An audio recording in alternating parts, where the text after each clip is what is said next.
And welcome back to the MC Podcast. I'm your host, Michael Lancy. My co-host right here is Kyle Heath. This is a show where we cover gaming industry-related news of the last week. This week, we're going to talk about how crucial one of the most legendary brands, Micron, for RAM sticks, they're shutting down. Call of Duty is apparently underperforming. We're going to get into the theories of why. Marathon, aka Bungie's new project, is still going through some plagiarism scandal. We're going to dive more into the development of that situation. And Saudi Arabia has now purchased 93.4% of Electronic Arts. And we're going to talk about basically what that means for the industry. But before we begin, Kyle, how you been, dude? I love your shirt, by the way. You got the classic high school gym shirt. Literally. Pain is weakness leaving the body. But how you doing, man? Doing good. How was your week? Doing good. Fun fact about the shirt, I actually got this at a Halo event for one of the Marine recruiters. So they're just handing out free shirts. I think you told me about that. Yeah. I think you did. It was so funny. Cool. We didn't even really talk to them. We kind of just walked by and the guy was like, here, free shirts. He's like, we gotta get rid of them. So he's like, yeah, they can't come back. They're gonna either give them away to you guys or they're gonna throw them away because I think they get yelled at if they bring stuff back. Yeah, so they're free shirts. So yeah, I've had this ever since. It's a great lounge / sleep shirt for me at this point. But man, week was pretty good. The week was actually really good for gaming because it was obviously Thanksgiving in the States, so I had off work Thursday and Friday, and so I was able to get a good amount of gaming in, and that's one of my favorite times to game of the year. Really, it's kind of around Thanksgiving. I feel like there's something about it. You spend time with family, you get to watch some sports, but then also you have those extra days, and so it's I feel like it's a great time to get into a game or start something new or something like that. So that's exactly what I did, and I did a little research. I think it was even early on Friday, because it was early morning Friday. I woke up, I was I want to play something. I don't know what to play. So I was doing some research, and I was looking at my library. There's one game that stood out to me by Rockstar Entertainment, and I've had it installed on my machine. Well, not even installed. I think I've just had it purchased now for over a year, and I haven't played it. That's good old Grand Theft Auto 4. Good old Liberty City. So Grand Theft Auto 4 I'd purchased, maybe it was 2 years ago I bought it. It was around the time I was a couple years ago, I wanted to get into the GTA games, and so I was playing San Andreas and 3 and all that. Didn't really get super involved. I played probably 3 the most. I remember I got 4 at the time because Rockstar had some sale and it was cheapest it ever been. So I was I'll get the complete edition, get all the DLC and whatnot. And I just never got around to playing it. And so I was looking for a single player game to play. I was funny enough, I was looking at my library. I was I started Red Dead Redemption 2 earlier this year, but I only got a few hours in, didn't really get back into it. But I was I don't know if I necessarily want to play that now. And I have I bought my new monitor. Colors are great. Contrast is amazing on it. So I'm I gotta play something. Funny enough, playing GTA 4 is probably not. It's an older game. Not really. It doesn't really test the limits of the monitor, right? But I was I don't know. I just wanted to use my monitor to kind of just play a new game, start something new.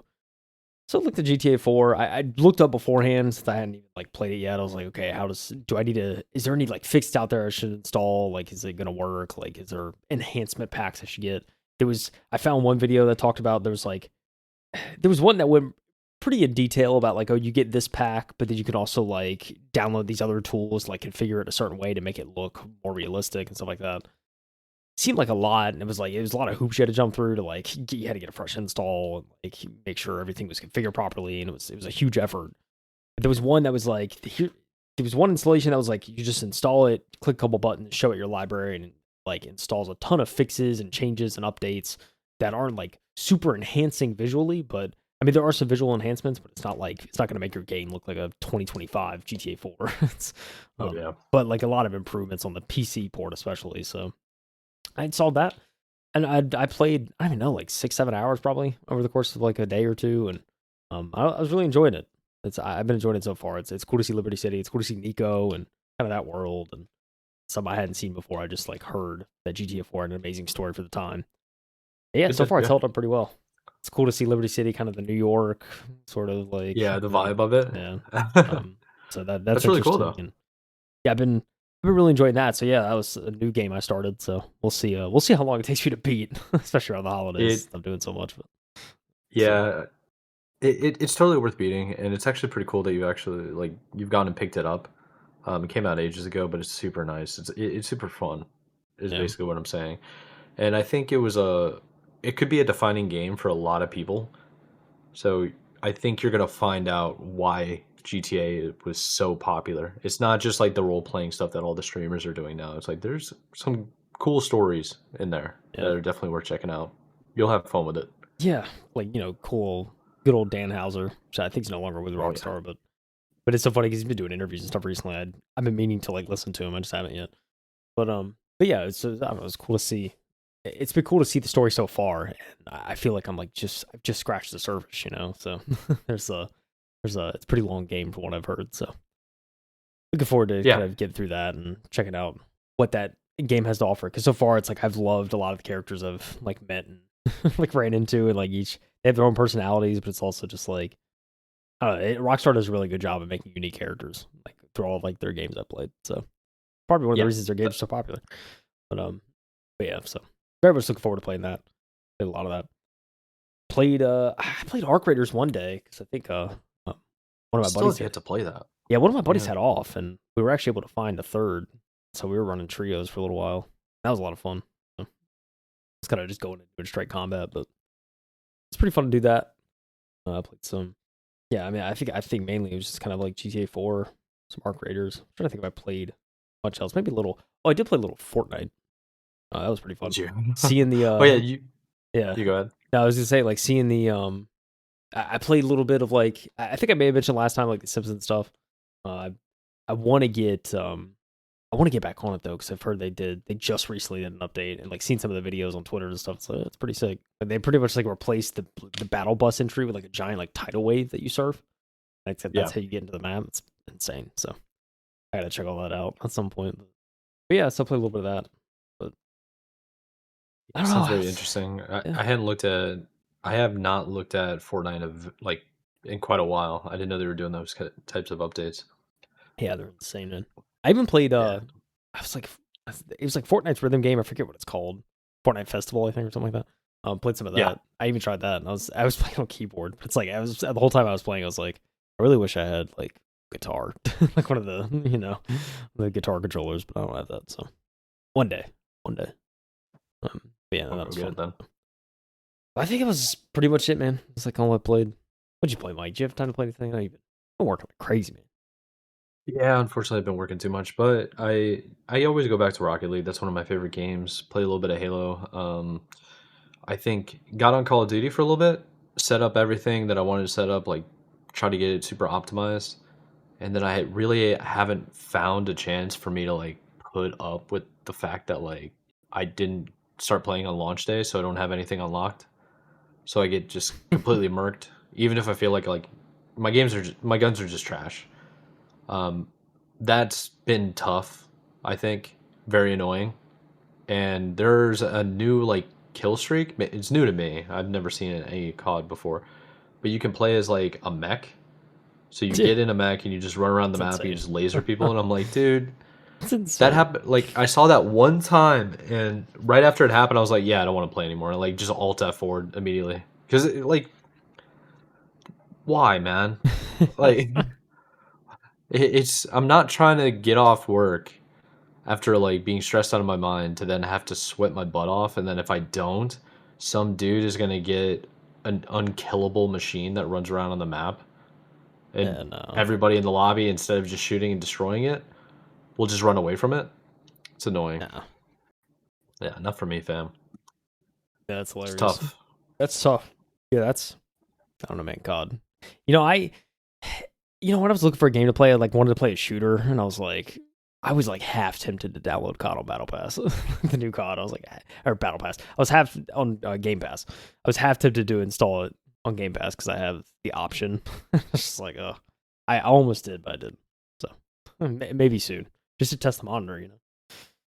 Oh yeah, 100%. Like you should probably test out the monitor for sure, but man, it's kind of a tough sell to like to just get completely destroyed in COD.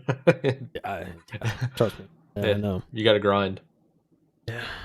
What do I know it? Um, yeah. So I don't know. Maybe soon. We'll see. Yeah, we'll definitely see. But for the time being, let's move on to this week's news. We we should just kind of start off right off the bat with the RAM because Yeah. I saw somebody's post recently and they were like you can invest in the S&P 500 or you can just buy RAM and then wait for it to like 400x and then so yeah, okay, yeah, probably That's gonna funny. happen. Yeah. Yeah, so let's go ahead and jump into what is happening. Yeah. Now let's get into it. The Verge, Emma Roth wrote an article. Oh, this is fascinating. So guess what? Crucial is shutting down. And this is because Micron wants to sell its RAM and SSDs to AI companies instead.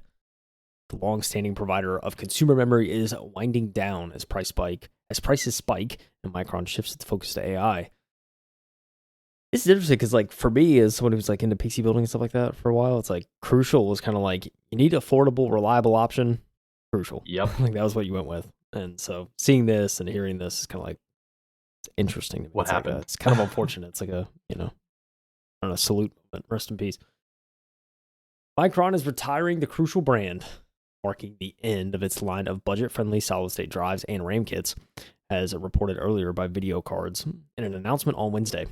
Micron says winding down its consumer-focused business will improve supply and support for our larger strategic customers in faster-growing segments, aka AI companies. Brand shutdown is a huge blow for PC builders and hobbyists who are already dealing with skyrocketing RAM prices linked to a surge in demand from AI companies. OpenAI, for example, struck a deal with SK Hynix and Samsung to make a 900,000 DRAM per month for its Stargate project. That's a lot of RAM. Super a lot, yeah. Now, there's going to be one less brand selling consumer-focused memory for PCs, potentially intensifying the global memory shortage. Soaring demand for RAM is already impacting pricing at CyberPower PC, Framework, and Raspberry Pi, while HP has even hinted at raising the prices for its devices and equipping them with less memory. Micron will keep shipping Crucial products until the end of February 2026 and provide continued warranty service and support. Pretty short article, but I think it's one of those things like kind of what I was saying before of like, it's Crucial and it's just this brand that I think many people who've built PCs, you often look at like, okay, what are budget friendly options for me, especially if I'm doing smaller Yeah. builds. And you go to Crucial because it's reliable, it's not flashy, but it gets the job done. So seeing this, it's kind of like I think it's a very, I don't know, it paints a picture of what the RAM market is right now, how it's shifting, and what AI's impact is having on the hardware front, not just software. So, what do you think, Mike? I think it's unfortunate. Yeah, it's unfortunate, but it's going to be one of those repercussions of an industry that's AI is very speculative right now, in my opinion. Although it's going to be a part of our future for sure, but it's like everybody wants to be first, but if everybody's trying to be first, then there is no first, and it's just all speculative of what it could be. Like nobody knows the true value of it, and I think that kind of ties into what's going on with RAM because you need RAM, you need hardware, you need power, and you need like utilities to make sure all of this can function. So it's like a whole ecosystem within the industry to keep this idea of AI afloat. And I think the fact that they're just like, nah, I'm over it. It's kind of like telling of what could be coming on the horizon. Micron's no joke. So the fact that they're like, yeah, we don't want this, we're out. I wonder what's going to happen with other brands if this might incentivize other people to start pivoting, other people being other companies as well. What do you Yeah, think it is? yeah. I mean, I totally agree. I think this whole situation kind of reminds me of in recent memory, like another PC like brand or like PC part brand that decided to step out. I think it was EVGA. I think it was the other one that like Yes, in and the that was video card realm. honestly that was right after. Yeah, that was right after the first spike of the GPU prices that Nvidia was like kind of price gouging. Wasn't it Yeah, the 40 series where they're like, yeah, no more? Was that? Yeah, I it wasn't want the to. 30s, was it? No, yeah, I think it was 40s. I want to say is when they decided, I which remember is the price crazy. got so high, and they were basically just like, "Yeah, we want no part of this anymore." They were so tired of putting up with like Nvidia's crap of like getting the lesser end cards just to make like software around it. And they're like, "Yeah, it's just not profitable anymore for us. The margins are too thin. It's not going to Yeah, work. We're out." yeah, which is unfortunate.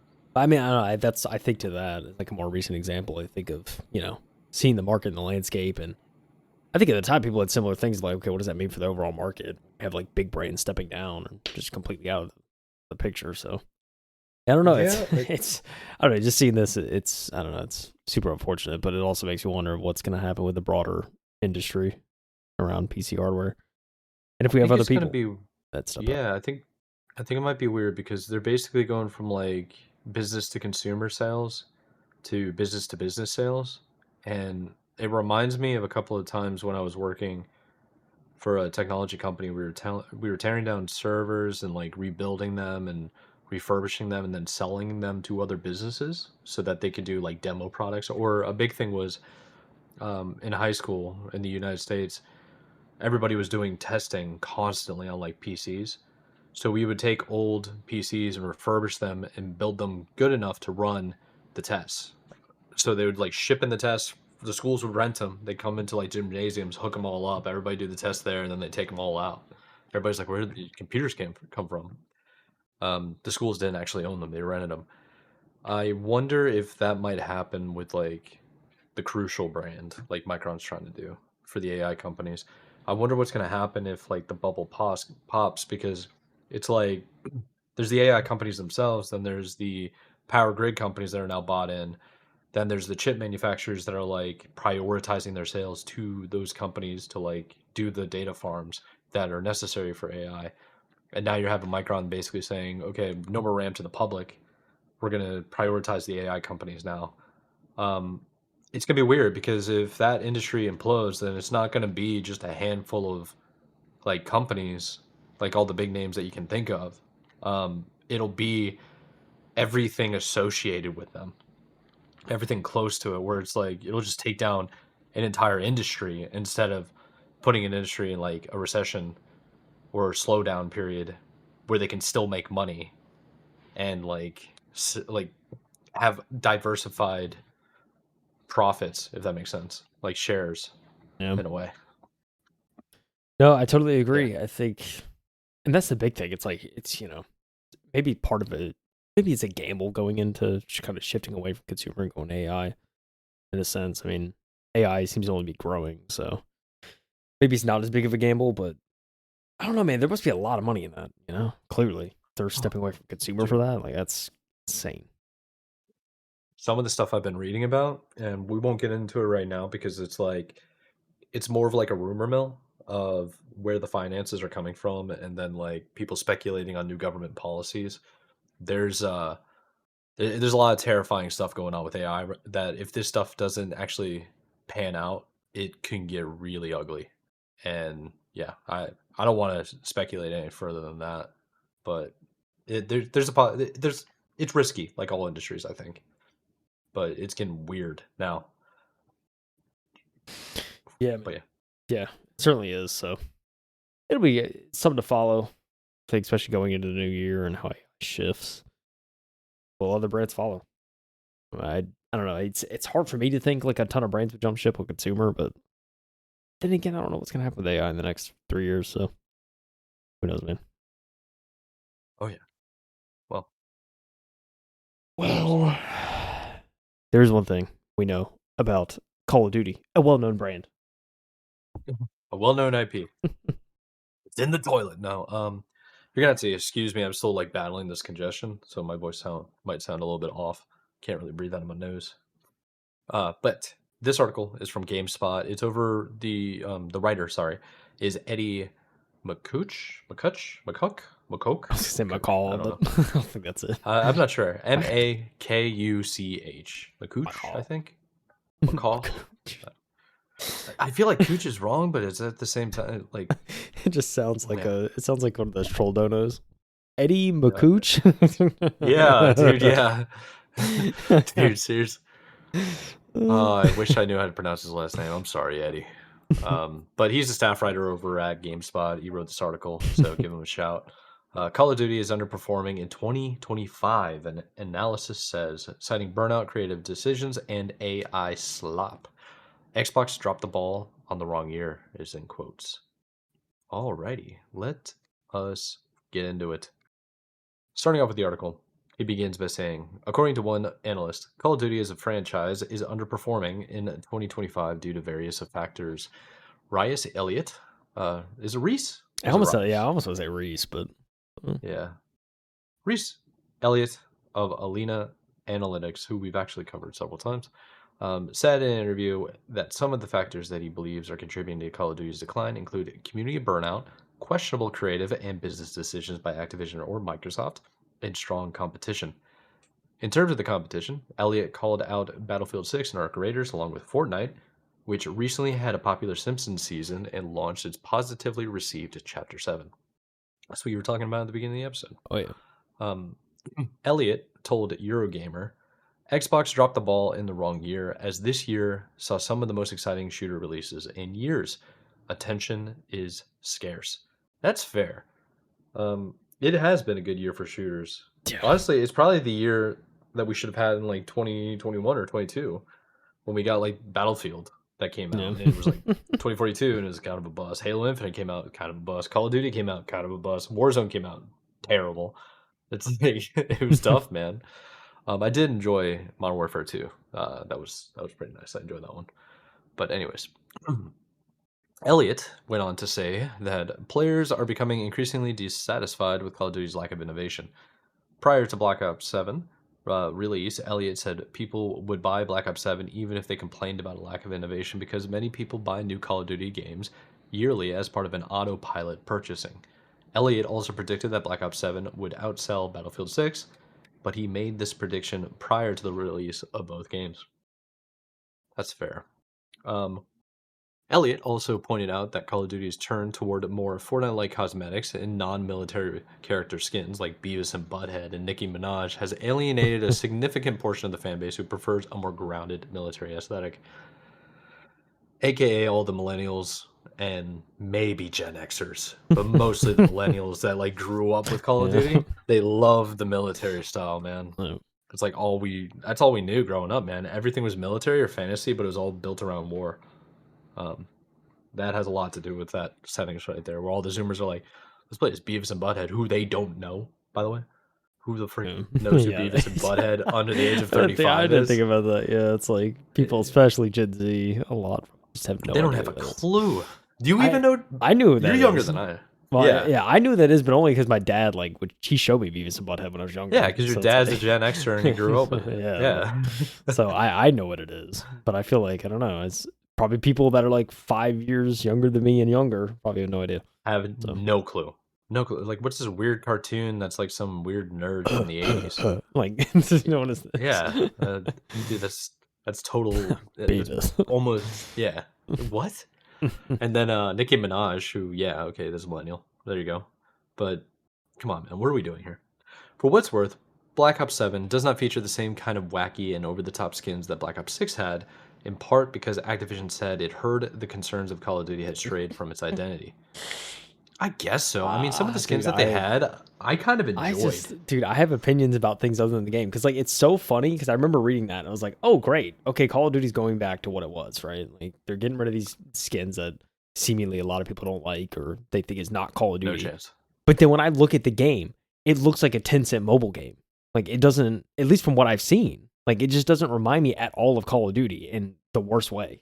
So it's like, I look at it, I'm just like, okay, cool. You don't have these cool skins in there, or like you don't have these like ridiculous like player skins in there, but like everything else seems like a complete misstep into trying to be like more, I guess, modern with the graphics and like the attention grabbing and all that. It just, and some of the skins I've seen, don't get me wrong, it's like they look sick, but it's like some skins I would assume like would be in like Valorant or something like that. And that's not like a diss on Valorant. It's just like, it's just these crazy animations with reload and inspect and like use, which they look sick, but I'm just like, this is not like, this is pretty far from Call of Duty, and it's getting into those realm of these mobile games that just like have these bright, flashy colors and things. I don't know. Yeah, they're just going for a paycheck, man. At the end of the day, I mean, so it's like, it's just, I think in hindsight, reading that, it's like, oh, that was awesome, but like everything else just swung way too far into the other direction of like, you know, it's just, it doesn't remind me of Call of Duty at all. Actually, some of the Black Ops 6 game. First of all, I'm an old head. I never viewed Black Ops games as like Call of Duty games.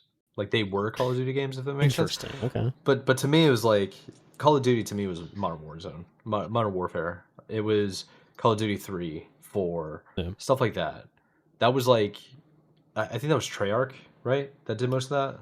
Yeah, well, Treyarch did the Black Ops, and then Okay, then Treyarch is the and one that I never really Infinity like. Ward did, Infinity Modern Ward is Warfare, the one yeah, that I've always viewed as more being like Call of Duty Modern because it was Warfare. always more militaristic, and then Black I Ops to me I, was I a can sci-fi shooter.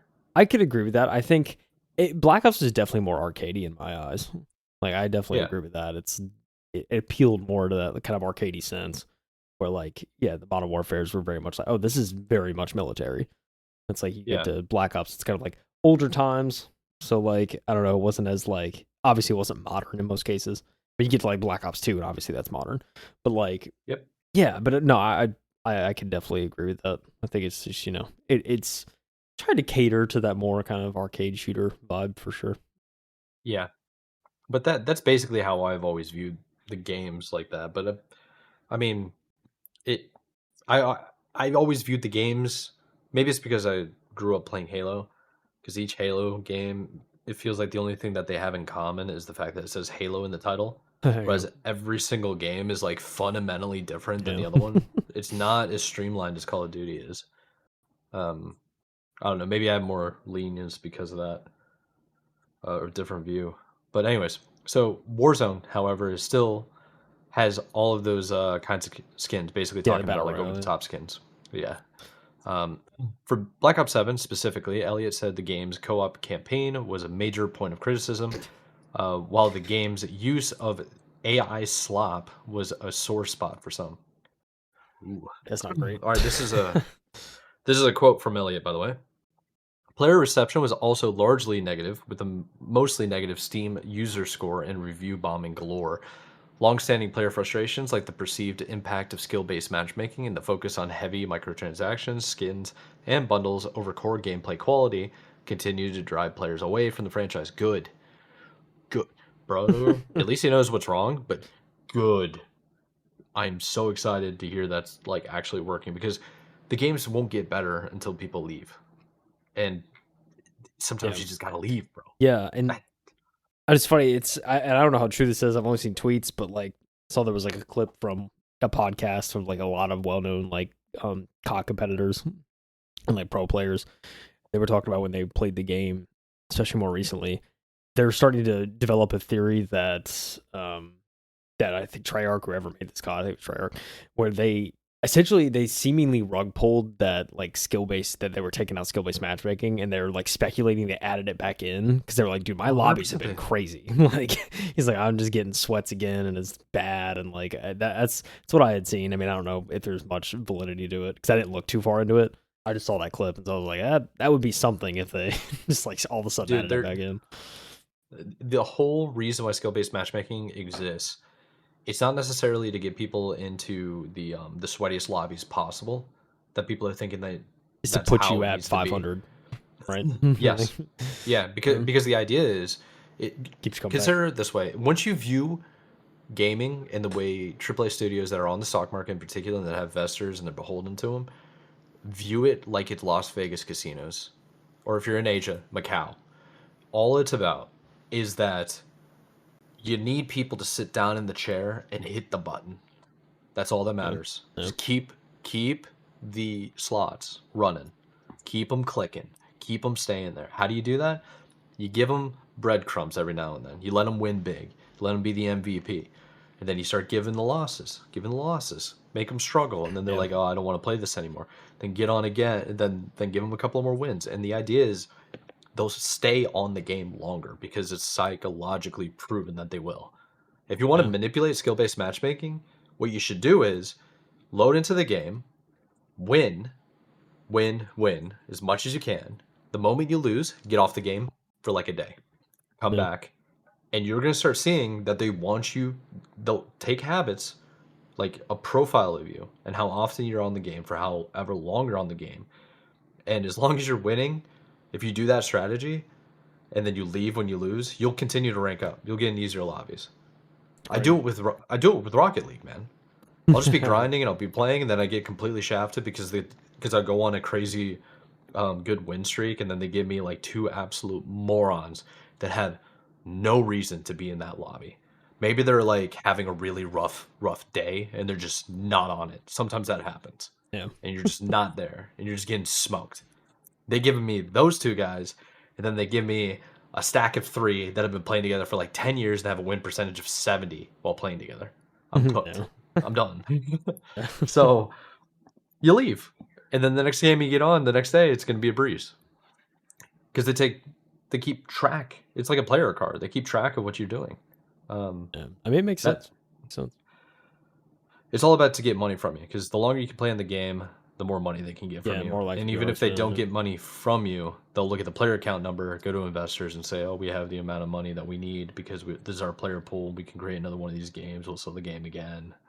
That's the idea. Yeah. It's true, man. It's true. It makes sense. Yeah, it's frustrating. All right, let's continue going on.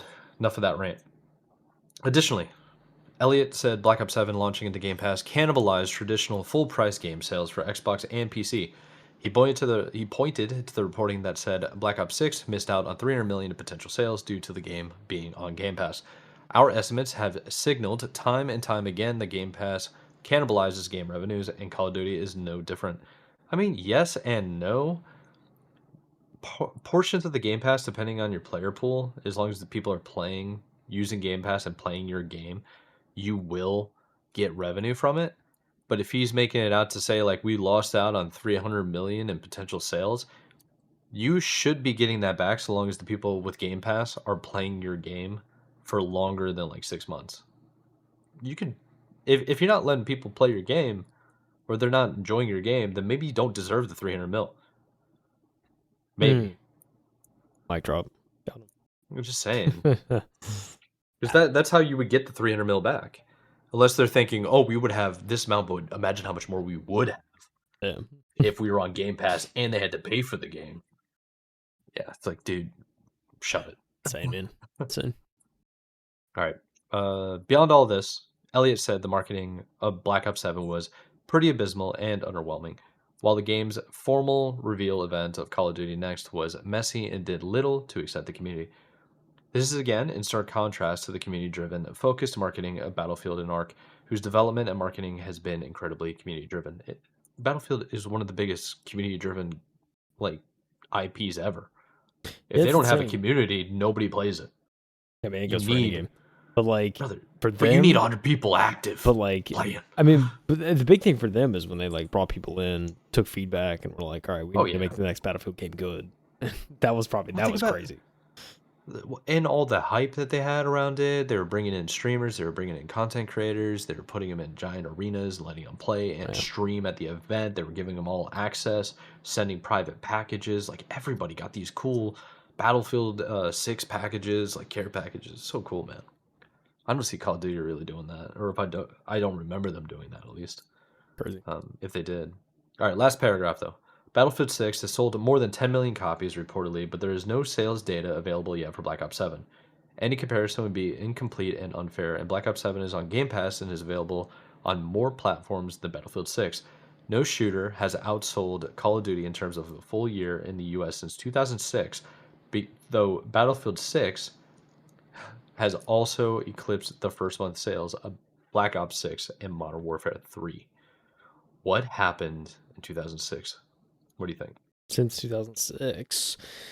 Since Halo 3 dropped. That's what I think of. Yeah. This one makes perfect sense. You ready for it? Ready. The OG Star Wars Battlefront 2 that released in 2005.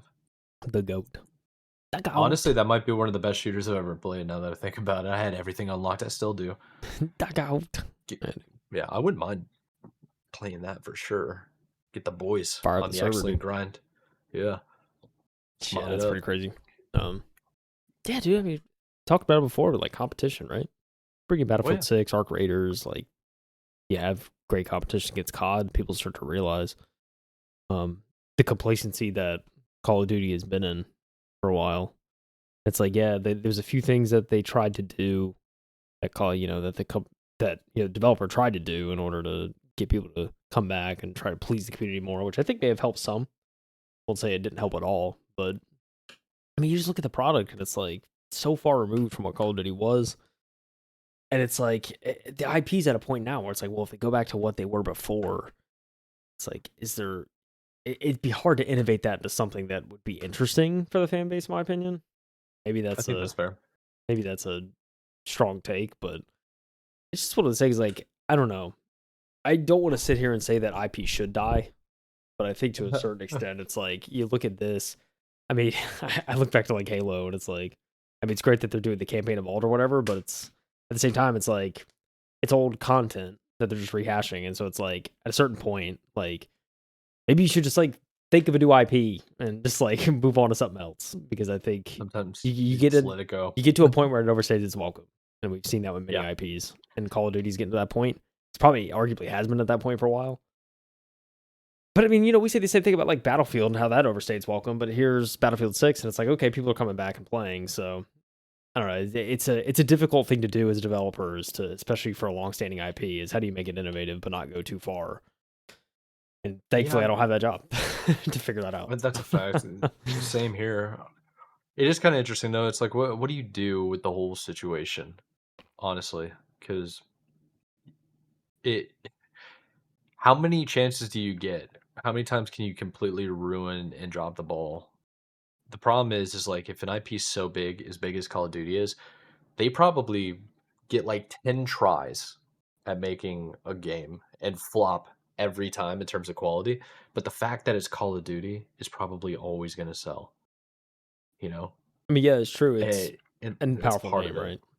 So Yeah. Branding is a yeah, lot of things. Um, and it's pretty powerful if used in such a way, you know? yeah, dude. I just think back to the nostalgia every time these new CODs come out. Like I always think about the double XP codes on Mountain Dew Doritos. How goated that was. Just how like sick that was It was the as we best. were younger. And it's like you get those codes for double XP. There's something about that was so sick. You like go out, get those codes, use them in game, get double XP. Like I have a lot of nostalgia for Call of Duty, so it pains me to sit here and say like, oh, maybe they should like take a step back. But it's just like, oh man, it's certainly Yeah, not what it used to be. And like again, like maybe that's just me getting old. It's like maybe I'm just not. Maybe there's a whole generation under me that like you're experiencing Call of Duty for the first time, you're really liking it, and this is just me projecting, wanting to feel that feeling again. maybe there might be some to that. I mean, I can definitely relate when it comes to the Halo franchise. I think it more has to do with how like the games keep launching buggy and broken, Yeah, and a lot of the older games they couldn't afford to launch buggy and broken. Like there was less money in the game for like pressure to get the games out and reach deadlines. It was more about reputation and a little bit yeah, more passion and getting your work done correctly. yeah, I think that kind of does more work for you in the long run. yeah. I mean, I That's think kind of he's died. There's no yeah. patience anymore. I mean, that's what I think. I mean, I think to your point, it's like when you think about developers, complacency, and like when IP and studios get comfortable, like it shows in the product that they release, and it's just not Yes, it fully does. Yeah. baked. And like, yeah, and to your point, back then, it's like it's like if you don't make this and it flops, we're done. Like we can't cover from Yeah. it. But nowadays, people have way more leash than they should. So when you release a game that's buggy and broken, it's like, oh, we'll fix it, and you keep a little bit of Uh, the fan base. But like, if you just keep doing that over and over again, like it's gonna catch up to you, and it's not gonna end well for the studio, right? So Absolutely I not. hate picking on Uh, 343 and Halo Studios, but it's like they're kind of a product of that for the past decade, right? So yeah, uh, literally 15 years, I think. man, probably since When Reach, did I think no, like 4 maybe. I since don't Halo 4, know. Reach was kind of silly because it wasn't for competitive gamers, Yeah. which was sad. But once they figured out no sprint, no bloom, it became competitive again, and that was kind of Mm. cool. But the vast majority, like it was a really really fun game, and it was very innovative. It was very unique. Um, Honestly, it was so much fun. Now that I think about it, but when Halo 4 came out, that was when I realized I was like, okay, this the franchise is gone. Oh, Like I played through the whole story. I really really liked the story. I had fun playing the um like the multiplayer, and I played it competitively. But to me, that point in my life when I was playing, I was just like, yeah, this game's not like for me anymore. But the franchise is just not for me. It's different than what it used to be. And from that moment on, I always viewed like I said, like every Halo is a different version of a shooter. Like Halo 1, 2, and 3 and Reach, ODST as well. They were all very, very unique and all very innovative. Every single one of them brought something new. Halo 4 tried to do that, but in the wrong way. Yeah, And it was just like, why are we pivoting? Like, I think I had a rant about this. How are you going to take what Halo was, something unique, sandbox style, with shields, shooter, and try to make it more like Call of Duty because Call of Duty is outselling Halo games? yeah. Like, if I was going to do that, if I wanted to play Call of Duty, I'd play Call of Duty. It's That's a good that's point. what I'm saying. Like, it, don't try to emulate. How many Yeah. games have we seen in the last 5 years that have completely imploded because they try to copy a different successful game? Like, what are you It's doing? yeah, I mean, no, it's totally true. I think those questions, or at least I like to think those questions, keep a lot of game designers and creative directors up at night, especially with a long-standing franchise. It's like, okay, how do we make this different enough where it's fresh and new for the player, but not too far gone and too far from what worked? Like, I feel like that those questions probably keep all sorts of developers up. And I think we see so many times where they swing that pendulum way too far and they don't realize it Yeah, until it's too late. So the game's already out and you're like, and you step back and it's like, whoa, okay, people don't like this. What did we miss? And then in some cases, they follow up with something that's more of what the consumer likes and what the player base wants. But then more often than not, they swing even further, or they try to swing another way and they go too far into another direction. It's like no. it's a hard thing to figure out, and I think there's a lot more developers and stuff for long-standing franchises that struggle with that more than anything, or more they struggle with that more than actually succeeding. So I don't know. We see that was my piece. So You know what it should be like. One of the things that Halo did right early on, and honestly, why I give Halo 4 a huge pass, but Halo 5 I hated, and it's not the multiplayer with Halo 5 that made me hate it so much. It was the fact that like I was so highly invested into the story and the lore yeah, of the universe that I was playing the game in, that when Halo 5 completely abandoned everything and made stuff up, and then I'm like, okay, well, I'll try to like get the context from the books. Okay, I'll buy into it just like because I'm so invested in the storyline and the universe that when Halo Infinite came out, I was still invested, and they basically were like, okay, everything that happened previously, everything you know, we're just gonna wipe it clean. It's like, dude, how are you doing that? And it was around the same time like Disney bought Star Wars and did the same exact thing with that entire like yeah, ecosystem. You know what I yeah, mean? And it's yeah, like, okay, so you're gonna disregard everything that I loved about this like fantastical like world, and even stuff that I hated, but I was like, okay, I'm bought into it because that's just part of the story. You can't love everything about it, but you're gonna wipe it clean. I That irritated me the most. yeah, But my point is like if you can do any type of innovation you possibly want, but if you can hook people on the story and a message of a game, and then show the art of it, you can really keep people around for a long time. Like think about it this way: Doom, early Doom was 2D. It was on the Microsoft Windows in like the freaking 90s. It was by far the most played software on Windows. More people had Doom than they had freaking Windows. yeah, That's how big of a deal it was for the computer. And they evolved that into like Doom Eternal, which is one of the most insane games ever. And then what's the most recent one? Doom it's literally on Game Pass now. But the point is like people still play that game, and every single one of the games is vastly different. But there's a reason they play it, and it has to do with the story. It has to do with like the vibes. And I think a lot of games and developers lost that appeal to the video game yeah. that they're making. I don't think it's as much of like because this is Call of Duty, it needs to have the same exact thing every single time. Is one of the reasons why I said earlier is like COD. I never viewed Black Ops as the same as like Modern Warfare. Yeah. Like they were just different with the same umbrella title. I mean, which, yeah, I mean, and to be fair, like with Call of Duty, it's like you look at Black Ops versus Modern Warfare. It was two different studios, right? So it's two different Yeah, visions. They had to like make, if one studio was just to copy the other one, there wouldn't be much success there. So I Yeah. think, and there's people who debate all the time, and people that played Call of Duty growing up. It's like, okay, which did you like more? Was Black Ops better or was Modern Warfare? And so and everyone has a preference, right? So Yeah. I think that's so like I think that's so cool that you can argue about what your preference is, yeah, but yeah, you're still gonna that's go back and play it, and it's not gonna like fracture the franchise. yeah, But if you release a game that's completely broken and isn't in the universe anymore, and it's mm, no longer something that you're used to, yeah, then why would you play it? yeah. Like, could you It's yeah, imagine Battlefield making an arcadey version like Black Ops 7? Do you understand the level of outrage that would happen because of that? yeah. It wouldn't make sense. If you'd be playing these Yeah, small massive Battlefield movement, it just wouldn't flow. yeah. So people are Like, like, what is this? what are we? Like, What are you yeah, doing? Like, yeah. And like it's the thing, Titanfall fits in the Call of Duty, yeah, but imagine Battlefield being or Titanfall being in the Battlefield universe. It just yeah. wouldn't work. It'd be crazy.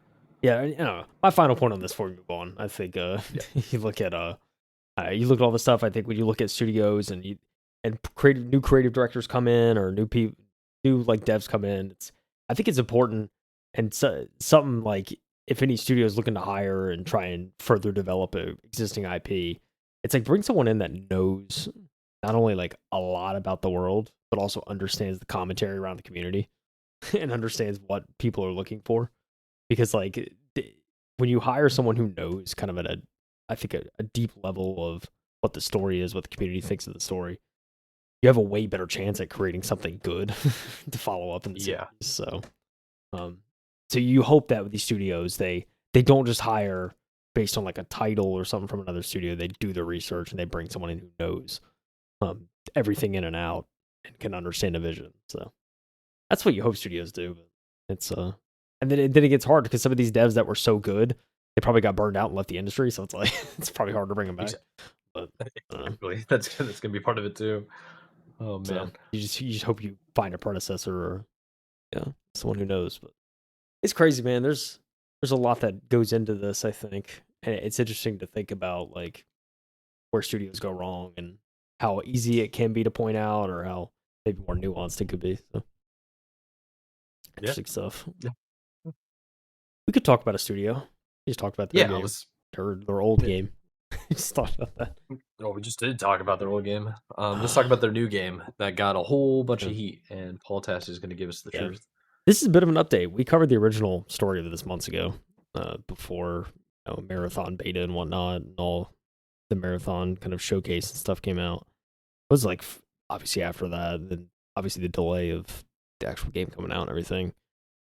We had covered that an artist had pointed out that their work had been plagiarized by Bungie staff members and artists. Let's get into it. Paul Tassi writes this at Forbes. Covered many times. He says Bungie's marathon plagiarism scandal comes to a, quote, satisfactory end. After a questionable gameplay premiere and a bad alpha, the last thing Bungie's marathon needed was more bad news.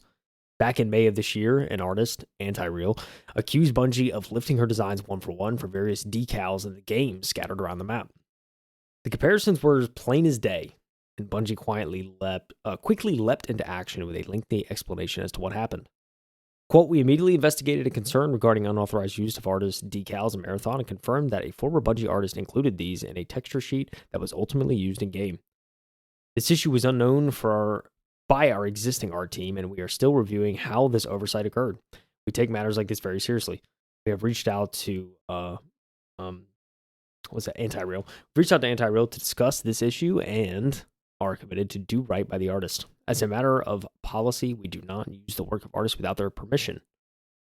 And it kind of goes into the post that was originally made of like, oh yeah, this is some art that I made. Here it is in game, kind of showing and it's, those decals are there, man. They are straight up copy pasta, dude. Yeah, it is literally ripped directly. That's, jeez. It's pretty bad. Now, doing right by the artist appears to have happened. Anti-Real posted the following on social media on December 2nd, this week. Marathon art issue has been resolved with Bungie and Sony Interactive Entertainment to my satisfaction. They posted. The terms of the deal are unknown, but of course, the theory is that she was awarded some sort of, hopefully large, financial compensation as a result of all this.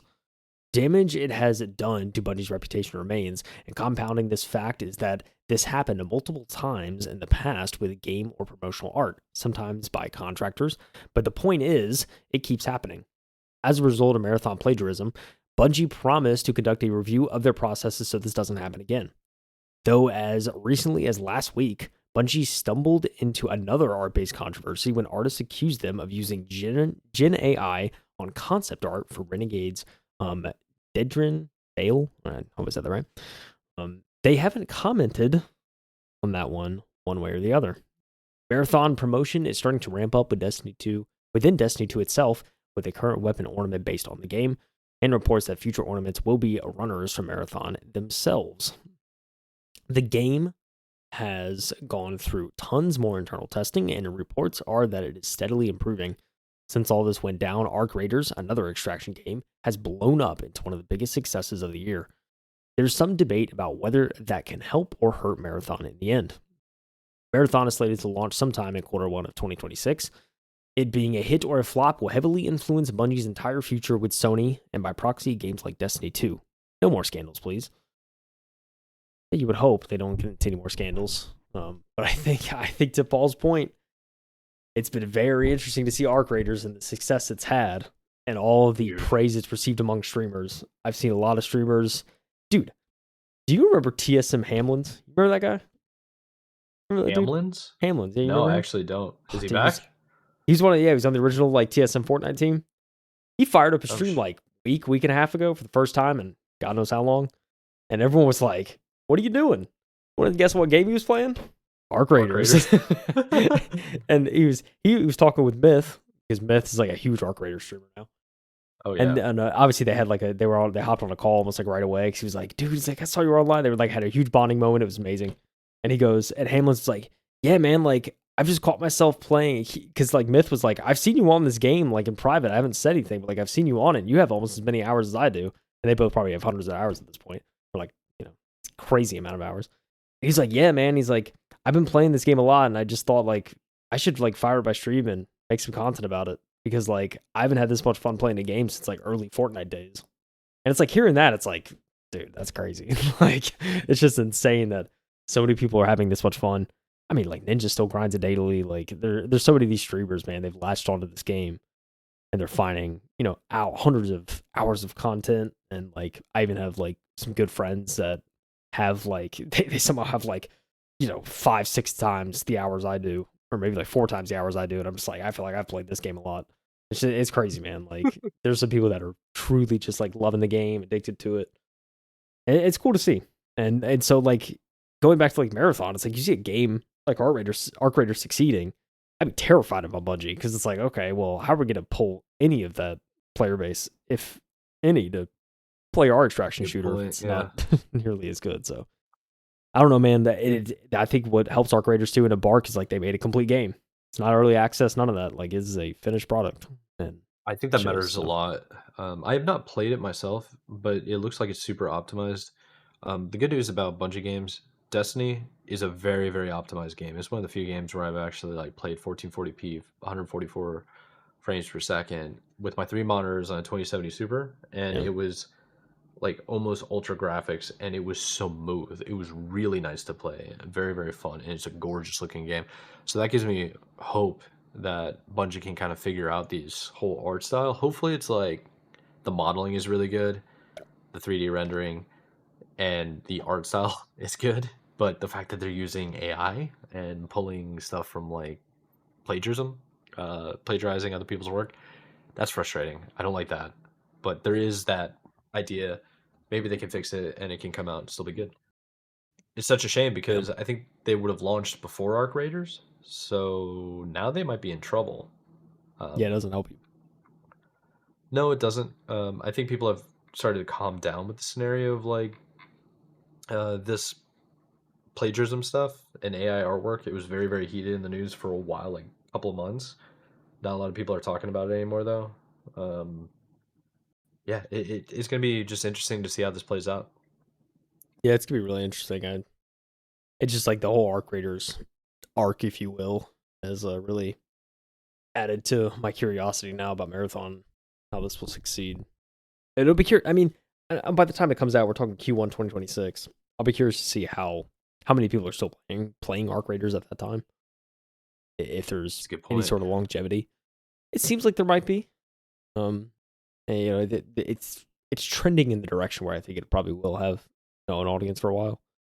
But into Q1 2026, we'll see. It is still, it is right around the corner, but also like, we're talking over the course of the next few months, right? So Right. Yeah. we'll see, man. We'll see. But I mean, yeah, Marathon. There's just been so many things going on in this game that just have not helped them. So It makes me increasingly curious about how the launch is going to be. Hopefully it's gonna be good. Hopefully, But please. I mean, to your point too, like Destiny 2. I remember when I first played Destiny 2 on my PC. It was like a newer PC. I was like Yeah. genuinely impressed with how well it ran and how good it looked. So I'm right there with you, man. It was something. It was one of the few games I point to where it's like, okay, that is an optimized game. Like I opened that and I was like, that was good. And like when I open games now, like newer games especially, I'm like, all right, we talking like D2 levels of optimization here? What are we gonna get? So yeah, it'll be interesting. You just gotta be optimistic about it. I think we'll just at least they have more time to figure it out, make it more optimized, and then hopefully just not have AI or theft in their artwork. Like Literal that theft. can't be hard, right? Literal theft. Yeah. I don't know. We'll see. But quick little updates. Good enough. The artist got compensated. Love to hear that. Oh Or at yeah, least that's how it seems. about So time. yeah. So we'll see. We'll see as Q1 of 2026 approaches. Something that's approaching right now. Oh yeah. All right, so we got another acquisition here. We briefly talked about it. We didn't have the full details. Things have developed further. Chris Carr. I'm assuming the last name's Carr because I worked for a drugstore called Carr Drug, and that's how they spell the last name. But Chris over here at Game Developer is a senior editor, news for GameDeveloper.com.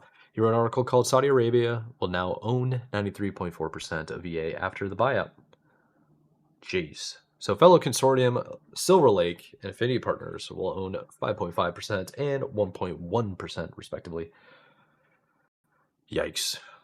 The sports washing continues. So Saudi Arabia's Sovereign Public Investment Fund (PIF) is poised to become the majority owner of EA as part of the $55 billion take private that will see an investor consortium take control of the Battlefield and Apex Legends publisher. The deal was announced earlier this year and will result in EA being acquired by a group that includes PIF, Silver Lake, and Affinity Partners, the latter of which is the investment firm established by U.S. President Donald Trump's son-in-law, Jared Kushner. Um, the ownership group will collectively contribute 36 billion to the buyout. JP Morgan Chase Bank will provide an additional 20 billion in debt financing. Until now, it has been unclear how ownership will be divided between members of the consortium, as spotted by the Wall Street Journal. However, a new filing submitted to regulators in Brazil indicates PIF will own 93.4% of EA post buyout. Silver Lake and Affinity Partners will own 5.5 and 1.1 respectively. EA has discussed the potential impact of the deal at length in a series of SEC filings and claims the move won't result in immediate layoffs. Not immediate, but they're coming. The company also told employees it will retain creative control under its new owners. Maybe everything's about to become very green because that's Saudi Arabian national colors. PIF made significant inroads into the video game industry before turning its attention to EA, having previously acquired stakes in high profile companies such as Nintendo, Koei Tecmo, Capcom, Nexon, and Take Two. Don't forget that they've also bought Newcastle United. The investment fund is chaired by Saudi Arabian de facto ruler and crown prince Mohammed bin Salman, who, as noted by the BBC, was linked to the murder of the Washington Post journalist Jamal Khashoggi. Yikes. Advocacy groups such as Amnesty International and Human Rights Watch have strongly criticized Saudi Arabian human rights record under the leadership of bin Salman, who they claim has suppressed freedom of speech by outlaying protests and demonstrations, criminalizing LGBTQ relationships and gender expression, and discriminating against women. Communications Workers of America President Claude Cummings Jr. and unionized workers at EA have called on regulators to scrutinize the buyout to address labor and national security concerns. Earlier this year, game developer columnist Nicole Carpenter spoke with a number of analysts to better understand how the seismic deal will impact EA and wider industries. So, without getting political, how are we feeling about this, Kyle? Yeah, I What's your think take? Good, bad, indifferent? Please don't ruin my games. it's I think I mean yeah, I think that's part of it. I don't know. I think of Saudi Arabia like personally, and I'm just like, okay, there's a lot of money, but also, I mean, it's it's almost hard for me to think about Saudi Arabia without thinking about those political aspects that the article kind of lays out because like obviously Oh you yeah. hear it all the time, and especially over the years we've heard it. So it's like, yeah, I'm very sort of like I don't know. I'm like kind of like iffy about it. It's not something I'm like, oh yay, I'm glad this happened. Like Yeah, I'm not I like don't giddy think you about would it be. per se, but I yeah, I'll be curious to see what happens with EA. I mean, like I don't know, it's kind of like this to me is almost like an act of desperation, to just be like, oh, we need money, so here's the. I mean, obviously, Saudi Arabia's pumping money into everything. Yeah, I saw. I mean, you were talking about like, was it like a soccer club that got bought by them? I saw there was I saw there Yeah. apparently like there's like some like women's basketball league that's trying to start over there, and like there's a Yep. bunch of like women's basketball players that are like going to They're play in that trying to do league the because and then the esports world tournaments are trying to host in Saudi yeah, Arabia. They're doing whatever they can to like get rid of their I don't know, like negative reputation. hyper yeah, well, hyper religious and um conservative like Eastern culture, I think. They're uh, trying to like say, "Oh, we're more modern but still have all of these things in their country to appeal to like Western societies." yeah. It's like what are we doing, man? Um it just kind of goes to show you people will sell their morals for the highest bidder, I guess. There's Yeah. some horrific things that were going on in Saudi Arabia not too long ago, and they're just nobody's really talking about it anymore. It's weird. It's kind of like just desensitization, just becoming the norm, I guess.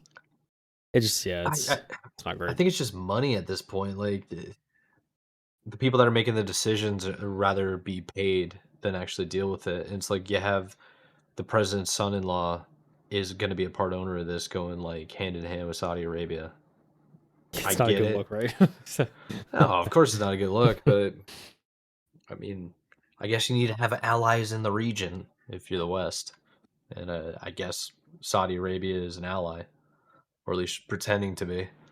Yeah. Who knows, man? I just Yeah, hear so I don't get seriously. fined. Who knows? I'd see. Yeah, it's. I don't know.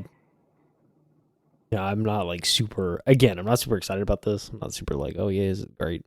Um, I'll be curious to see what happens with EA and what kind of effects this does have.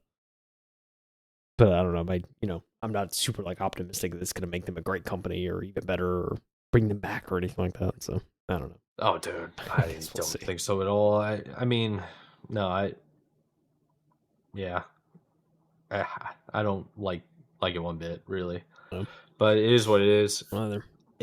I only like to play games that I think are fun and enjoyable. So hopefully they just keep making fun and enjoyable games. But Yeah. if they don't, then I won't be playing their games. That's just kind of how it's going to be. That's the thing for me. It's like I think about like what EA games have I played recently. I mean, I can only think of like Split Fiction, but that's like a published game by EA. It's like developed by Yeah, that's Hazelight, not so really an EA it's game. not like an Yeah. EA developed game, you know. So I mean, I mean, like I don't EA know, is one of the most hated companies in yeah. all the United States. Like I don't play the sports games anymore. I don't. I don't know. It's just yeah, it's hard. Like it wouldn't. It personally wouldn't affect me much if EA just like imploded. Like I don't know. It's not to be too negative about it, but it's just like I'm not playing too many of their games anymore. So I don't know. I guess Yeah. I'm kind of indifferent about it, but I think for EA, I'm be curious to see what happens with its acquisition, especially in the long term. But yeah, again, I'm with you. It's kind of just like not really the best book. I don't think No, so. no, I don't think so. But Not great. we'll just have to see how this ends up developing. I guess it officially has not gone all the way through, but I mean, they're definitely pretty poised for this to happen. I don't see anything that's really going to turn this over. Not that I know of. I'm also a little bit annoyed how like J.P. Morgan Chase Bank is just getting involved to finance $20 billion of basically the consumer. money into this as well. So it's like, okay, cool. Now everybody's bought in. Debt financing. Pretty. Yeah, always got it, buddy. Always gotta. But anyways, I think that's it for our articles this week. Yeah, I think that's it. All right. Well, and we kept it just to what 5 minutes over the hour mark that we try to get to. Well, I guess let's let the people go. Do you have anything to add? And then we'll just kind of do some closing statements and then let it go. Yeah, I don't think so. We'll see about next week. Next week's an interesting week. So, Is it? I know we got like Game Awards and whatnot. Oh yeah, the Game Awards are on So- the 8th still, I think it's or are on they doing it on? Thursday. Yeah, Thursday. Okay. So, Yeah. I don't know. I don't know if I'll be available to record Friday, so we'll have to see. I don't know. I'll run solo again. I don't care, bro. No. Hey man, listen, dude. We'll make it work. We'll figure something out. Listen, man. You can do that if you want, but I know you working like a dog. You can so, do that if you want. Working like a dog. I don't want to stress you out with no Game Awards. You know what I'm saying? Yeah. Well, I don't know. I have it working, but let's get some R&R. Let's let the people go. We do appreciate you guys for tuning in. We hope you had a wonderful holiday if you're in North America. Well, United States, because Mexico and Canada. Well, Canada celebrates Thanksgiving, but I think they do that in October. I was they have But anyways, Canadian yeah, Thanksgiving. they have Thanksgiving. I don't think Mexico does. They have better holidays, like way better holidays. I think they have like a national tequila day. That's amazing. Yeah, I'll drink to that, brother. But anyways, we'll let you guys go. We'll let you guys go. We appreciate you guys for tuning in. If you need to see any of the links or the articles we've covered in this show, we have links in the description below. There's also timestamps. You can come back. I know we ranted a couple of times here and there, but you can always come back, check it out, see how you like it. And without further ado, we'll let you go. This has been the M2 Podcast. I'm Michael Anthony. That's Kyle Heath. We will catch you in the next one, or at least me in the next one. We'll talk to Kyle later, figure out what's going on there. But we'll see you later. Have a good one. We appreciate you for tuning in. Thank you. Bye. Bye.